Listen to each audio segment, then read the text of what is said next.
আমার সর্বনাশ হয়ে গেল। আমার বাপের জমি ভাই হয়ে আমাকে না জানিয়ে অন্য লোকের কাছে বিক্রি করে দিল। এই মাটি আমার রক্ত, এই মাটি আমার জান। আমি থাকতে অন্য কেউ এই জমি মাপতে পারবে না। কান্দিস না রহিম, আইন আছে, শরিকি জমি এইভাবে বেচতে পারে না।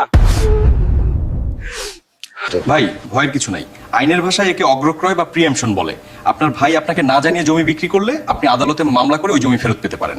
স্টেট অ্যাকুইজিশন অ্যান্ড টেনেন্সি অ্যাক্টের 96 ধারা অনুযায়ী সহশরিক হিসেবে আপনার হক আগে। আপনি টাকা জমা দিয়ে জমি নিজের নামে করে নিতে পারবেন। এছাড়া মুসলিম আইনে পার্শ্ববর্তী জমির মালিক হিসাবেও মুসলিম আইনে হকসুফার মামলা করতে পারেন। হকের লড়াইয়ে আইন আমার সাথে আছে। বাপের জমি আমি হাতছড়া হতে দেব না। নিজের অধিকার জানুন, আইনের সহায়তা নিন।